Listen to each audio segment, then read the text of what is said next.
In front of me is VIVO X80 Lite, and today I would like to show you how you can set up screen lock.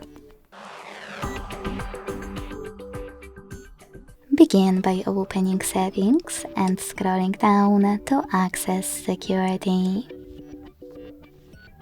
Then click on Screen Lock and tap on one of those login methods: pattern, PIN or complex password.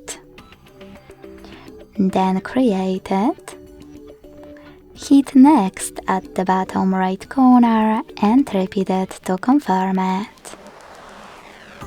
Then select Confirm. Now you need to decide how do you prefer to show notifications on the lock screen by tapping on one of the available options. Show all notification content, show sensitive content only when unlocked, or don't show notifications at all. Whatever you decided when you finished, hit Done.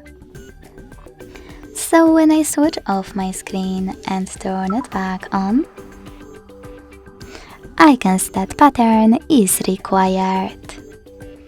Thanks so much for watching. If you enjoyed this video, leave a like, comment and subscribe. Bye!